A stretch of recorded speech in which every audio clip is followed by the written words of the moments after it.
Assalamualaikum warahmatullahi wabarakatuh. Salam sejahtera untuk kita semua. Perkenalkan saya dengan Devi Indra Lestari dari Prodi Manajemen Universitas Siber Asia dengan nomor NIM 250201101385. Kembali, kali ini juga saya akan mempresentasikan tugas yang diberikan oleh dosen pengampu saya di mata kuliah Pendidikan Pancasila, yaitu Bapak Dr. Andes Budi Slamet Riyadi. Dan kali ini di sesi yang terakhir, yaitu di sesi ke-15 sebelum memasuki ujian akhir semester. Dan untuk materi yang akan saya coba presentasikan terkait dengan Pancasila sebagai satu-satunya sumber hukum yang ada di Indonesia. Adapun latar belakangnya sendiri dari materi yang akan saya sampaikan, Indonesia adalah negara hukum yang membutuhkan dasar yang kuat dalam setiap pembentukan aturan.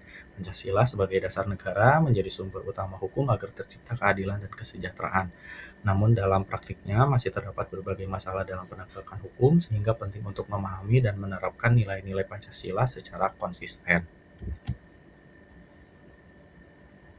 Juga selanjutnya saya akan menjelaskan sedikit kembali terkait dengan pengertian dari Pancasila itu sendiri. Pancasila adalah dasar negara Indonesia yang berisi 5 prinsip utama sebagai pedoman dalam kehidupan bermasyarakat, berbangsa, dan bernegara. Pancasila menjadi landasan dalam pembentukan hukum serta mencerminkan nilai-nilai luhur bangsa Indonesia.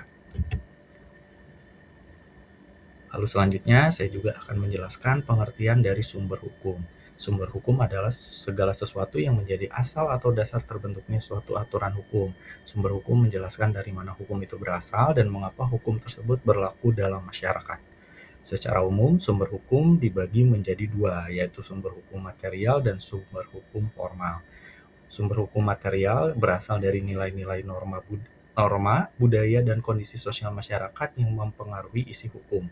Sedangkan sumber hukum formal adalah bentuk nyata dari hukum itu sendiri, seperti undang-undang, peraturan pemerintah, dan keputusan pengadilan yang memiliki kekuatan yang mengikat. Lalu selanjutnya, saya akan menjelaskan terkait dengan Pancasila sebagai sumber hukum. Nah, Pancasila sebagai sumber hukum adalah dasar utama dalam pembentukan dan pelaksanaan hukum di Indonesia, di mana semua peraturan perundang-undangan harus bersumber dan tidak boleh bertentangan dengan nilai-nilai Pancasila. Lalu berikutnya saya juga akan menjelaskan terkait dengan landasan yuridis. Landasan yuridis adalah dasar hukum yang digunakan sebagai acuan dalam pembentukan dan pelaksanaan sesuatu aturan atau kebijakan yang bersumber dari peraturan perundang-undangan yang berlaku, yaitu dari Undang-Undang Dasar 1945 sebagai hukum dasar negara, lalu pembukaan Undang-Undang Dasar 1945 yang memuat nilai Pancasila, dan juga ketetapan MPR untuk menegakkan Pancasila sebagai sumber hukum yang tertinggi. Lalu seperti apa makna setiap sila di dalam hukum tersebut? Yang pertama yaitu sila ketuhanan yang Maha Esa, di mana hukum harus berlandaskan nilai moral dan etika yang sesuai dengan ajaran agama. Artinya, dalam pembentukan dan penegakan hukum tidak boleh bertentangan dengan nilai kebaikan, kejujuran, dan keadilan yang diajarkan oleh agama. Lalu makna di sila kedua yaitu kemanusiaan yang adil dan beradab, yang artinya hukum harus menjunjung tinggi hak asasi manusia atau HAM dan memperlakukan setiap orang secara adil tanpa diskriminasi. Setiap warga negara tentunya memiliki kedudukan yang sama di hadapan hukum itu sendiri. Lalu untuk makna di sila ketiga yaitu persatuan Indonesia, artinya hukum harus menjaga keutuhan bangsa dan tidak menimbulkan perpecahan. Setiap kebijakan hukum harus mengutamakan kepentingan nasional di atas kepentingan pribadi atau golongan. Lalu untuk makna di sila keempat yaitu kerakyatan yang dipimpin oleh hikmat kebijaksanaan dalam permusyawaratan perwakilan, artinya hukum harus mencerminkan prinsip demokrasi. Itu dibuat melalui musyawarah dan melibatkan perwakilan rakyat. Keputusan hukum diambil secara bijaksana dan mengutamakan kepentingan bersama. Dan untuk makna di sila terakhir yaitu sila keadilan sosial bagi seluruh rakyat Indonesia, artinya hukum harus menciptakan keadilan dan kesejahteraan bagi seluruh masyarakat. Tidak boleh ada ketimpangan dan hukum harus melindungi semua golongan secara adil, terutama masyarakat yang lemah. Lalu apa fungsi Pancasila dalam hukum? Tentunya hukum memiliki fungsi ya, di antaranya yaitu sebagai dasar pembentukan hukum, kedua sebagai pedoman penegakan hukum, dan ketiga sebagai alat kontrol dari terhadap hukum, dan juga yang terakhir sebagai tujuan hukum yaitu keadilan sosial. Lalu seperti apa contoh penerapan Pancasila di dalam hukum? Berikut saya juga berikan contoh untuk penerapannya. Yang pertama di sila ketuhanan yaitu kebebasan beragama dan larangan penodaan agama. Lalu di sila kedua yaitu kemanusiaan, perlindungan HAM, dan kesetaraan di depan hukum. Lalu berikutnya contoh di sila ketiga yaitu di persatuan, di mana larangan separatisme dan juga ujian kebencian ataupun sara.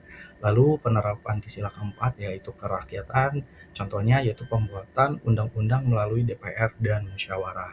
Lalu contoh penerapan yang terakhir di sila kelima yaitu keadilan, yaitu bantuan sosial, jaminan kesehatan, dan juga perlindungan pekerja.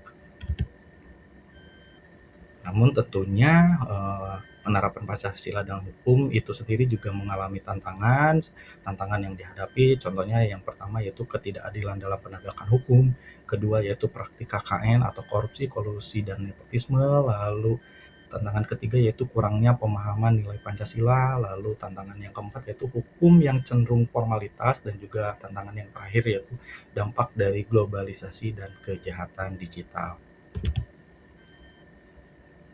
Namun, di balik sebuah tantangan tentunya ada solusi yang masih bisa kita lakukan, yaitu solusi yang bisa kita lakukan yang pertama yaitu penguatan pendidikan Pancasila, kedua dengan melakukan reformasi sistem dan aparat hukum, ketiga dengan penegakan hukum yang tegas dan adil, keempat yaitu pemanfaatan teknologi atau digitalisasi, dan juga solusi yang terakhir yang kelima yaitu partisipasi aktif dari seluruh masyarakat. Nah, adapun kesimpulannya dari materi yang sudah saya sampaikan bahwa Pancasila merupakan sumber utama hukum di Indonesia yang menjadi dasar dalam pembentukan, pelaksanaan, dan penegakan hukum. Nilai-nilai yang terkandung di dalamnya tentunya seperti keadilan, kemanusiaan, dan persatuan menjadi pedoman agar hukum tidak hanya bersifat formal, tetapi juga mencerminkan nilai-nilai luhur bangsa. Oleh karena itu, setiap peraturan dan kebijakan harus selaras dengan Pancasila agar mampu menciptakan sistem hukum yang adil dan tentunya mensejahterakan seluruh rakyat Indonesia. Dengan penerapan yang konsisten, Pancasila dapat menjadi landasan kuat dalam mewujudkan keadilan sosial. Berikut juga sumber referensi yang saya gunakan dalam membuat presentasi di materi kali ini. Mungkin itu saja yang bisa saya sampaikan di presentasi di sesi ke-15 untuk materi mata kuliah pendidikan Pancasila. Sekali lagi saya ucapkan terima kasih banyak dan mohon maaf apabila masih ada kekurangan, dan juga mohon maaf apabila masih ada salah-salah kata yang saya ucapkan selama presentasi. Terima kasih, sampai jumpa kembali di lain waktu dan kesempatan. Wassalamualaikum warahmatullahi wabarakatuh.